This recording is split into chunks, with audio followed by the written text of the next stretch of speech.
Good evening. My name is Jon Åberg, and I'm a teacher here at Malmö University. Today, for session 2, we are going to talk about the ontology of artificial intelligence.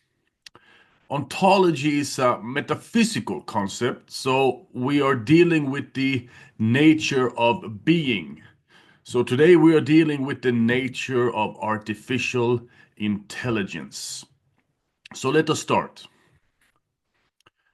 Let us start with Herbert Dreyfus, a prominent critic of artificial intelligence. He argued that early AI research was characterized by a number of flawed assumptions. First, a biological assumption that the brain processes information like a computer with on-off switches. Two, a psychological assumption that the mind operates according to formal rules. And an epistemological assumption that all knowledge can be formalized. And an ontological assumption that the world exists objectively out there and contains facts that can be represented by symbols. Dreyfus was primarily influenced by Heidegger, who we will talk more about quite soon. But the key point here is that AI cannot replicate the nuanced, context-dependent, and embodied experience of human intelligence. Human intelligence and human beings are characterized by a number of different unconscious processes, by common sense and intuition, and is engaging in a number of different practical activities. We can exemplify this by robots who cannot become racist. Racism here is understood as the learned behavior embedded in social interaction and different cultural contexts. Robots lack these social and cultural experiences that are necessary to develop racist attitudes. Robots are based on programmed instructions without the ability to form biases on their own, and hence they cannot become racist. So, while robots cannot become racist, they can, however, be programmed to be racist, of course. This further relates to the well-known Cartesian problem. René Descartes established the notion of the thinking subject and the autonomous mind. This gave rise to a problem that has followed knowledge production ever since. How does a world-independent mind gain reliable knowledge of a mind-independent world? Well, the answer is we have to trust our senses. In other words, the answer is empiricism, or the validity of our sensory impressions. This connects to the ontological position that we can call mind-world dualism, where there is a separation between the researcher and the world. The world is out there, existing independently of our minds and our knowledge-making practices. Our concepts and theoretical propositions must therefore correspond with the mind-independent world. And this is the famous correspondence theory of truth. Because if there is an independently existing world out there, which is a philosophical ontological claim, then we can compare our concepts and theories to see if they match that independently existing world. Remember, Dreyfus argued that early AI research was characterized by this flawed ontological position. But we have another ontological position, that is mind-world monism. Here, the researcher is part of the world, not an independent mind separated from the world. Knowledge production is in no sense a simple description or recording of already existing stable worldly objects or facts. The world is endogenous to social practices of knowledge production, that is, our concepts and theories are productive of the world. This further relates to practical activity. The hammer is a hammer because it is used as a hammer. It is not a hammer because of its intrinsic properties. To use Heideggerian terminology, the hammer is ready to hand. And knowledge is founded on practical grasping. That is, the concrete practical involvement logically precedes and gives rise to any kind of reflection on that given activity. Objects that we encounter in our daily lives have functions and purposes already intact, and hence there is no mind world gap. This further relates to Heidegger's thought, and this is by no means a summary of a very complex thinker's philosophical enterprise, not at all, but some points are worth noting.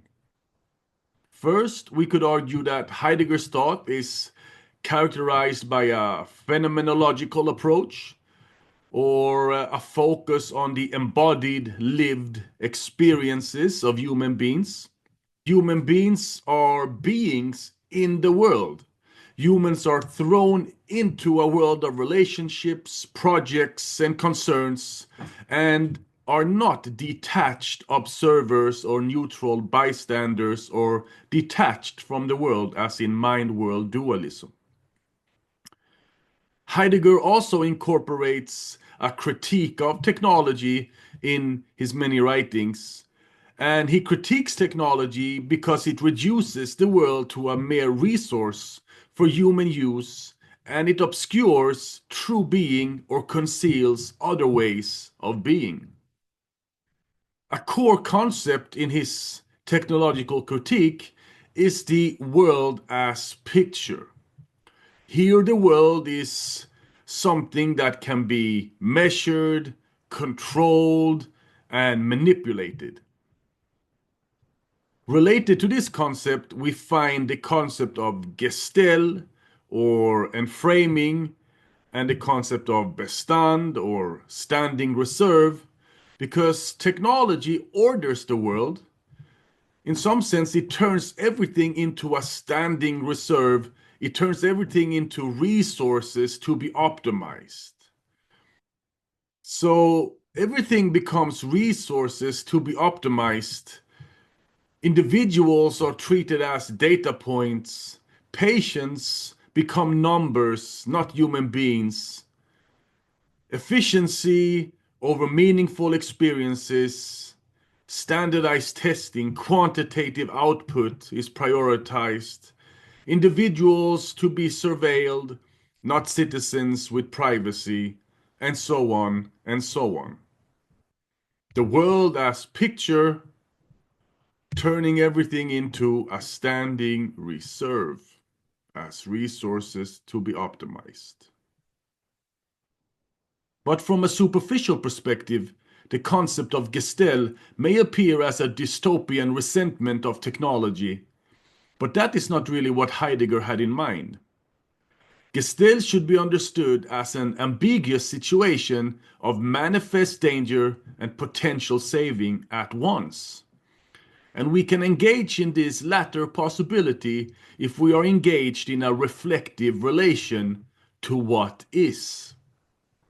This further relates to the concept of techne and its dual understanding.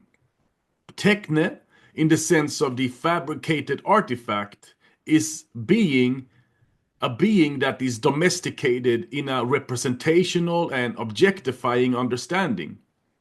But techne as art does not objectify being. Rather, techne has the potential to bring forth the true into the beautiful. And with this more nuanced understanding of Heidegger's critique of technology, AI can be beautiful.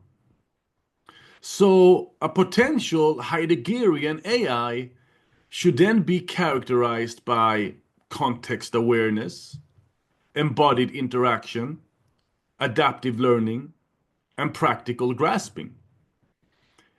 Is it possible to develop such an AI? Do we already have such an AI? Well, that's the question. We might arrive at an answer to that question if we interrogate contemporary AI and take a closer look at machine learning, deep learning, and neural networks. Machine learning is the training of algorithms to learn from and make predictions and decisions based on data. Deep learning is a subset of machine learning that uses neural networks with many layers. These deep neural networks can model complex patterns in large amounts of data. And neural networks are a series of algorithms that attempt to recognize underlying relationships in a set of data through a process that mimics the way human brains operate. That sounds interesting. Processes that mimic the way human brains operate. Let's see. Perhaps human robot interaction and autonomous vehicles are examples of Heideggerian AI. At least robots can react to their environments and recognize when a patient needs assistance, or so it is said. Embodied interaction, physical presence, and movement to interact with objects and people. That's what robots are engaging in. And robots respond to human emotions and social cues. And if we take a look at autonomous vehicles, we see that real time data from sensors are processed to make decisions. We see that autonomous vehicles are adapting to changing conditions on the road. They have situational awareness. They are able to cope with unexpected events in traffic and so on. So perhaps robots can now become racist. Or at least that is the question. So can robots now become racist? That is something for you to think about. That is something for you to reflect on. That is something for you to discuss. In relation to the many interesting and sometimes not so interesting discussions on AI ethics that we can find out there, it is important to note that there might be some kind of contradiction between Heideggerian AI and the desire to make AI ethical along formal principles and rules. If we go back to the first flawed assumptions that we mentioned in the beginning, Dreyfus emphasizes the flawed psychological assumption that the mind operates according to formal rules, and the epistemological assumption that all knowledge can be formalized. And if we want to develop a Heideggerian AI, this AI should then be characterized by context awareness, embodied interaction, adaptive learning, and practical grasping. Hence, there might be a slight contradiction between this desire to develop a Heideggerian AI and the desire to make AI ethical along formal principles and rules. Another problem is the persistence of the frame problem. The frame problem concerns how information processing systems might quickly sort relevant from irrelevant cognitive processes and information without a pre-given frame or script. For us human beings, our bodies open up particular possibilities for us. They assist us in determining relevance, irrelevance in regard to the frame problem. What we can do, what we cannot do. Our bodies give us a here and a now, allowing us to comprehend relational features, near and far, within, out of reach, up and down, larger and smaller, and so on. Our experiences, our development of habits and skills in interaction with an environment, our flexible and context-sensitive biological intelligence solves this frame problem. But when it comes to AI, we see the persistence of this frame problem. In some sense, we have moved from the symbolic brain to the predictive brain when it comes to AI. The symbolic brain passively records inputs about the external world and then compute action plans in line with the formal rules of its code. Contemporary AI is a bit different. Now we are working with a predictive processing brain that is always actively developing and testing hypotheses about the world. The brain constantly anticipates upcoming sensory inputs and creates models of its environment with the sole aim of reducing prediction error. But even with this updated contemporary AI, we find a few problems. What about spontaneity? Can AI be spontaneous? Can AI engage in spontaneous acts of responsibility for the other outside of its code? Can it learn to become spontaneous? Another problem is the narrative fallacy, or the fact that we create coherent stories from random events. And a lot of AI is trained on these coherent stories, not adequately capturing the randomness of the lived experience. And then, of course, we have high impact black swan events. Black swan events are novel and unprecedented, and they do not fit into the existing patterns or models, which makes it very difficult for AI to deal with them because AI relies on past data to make predictions.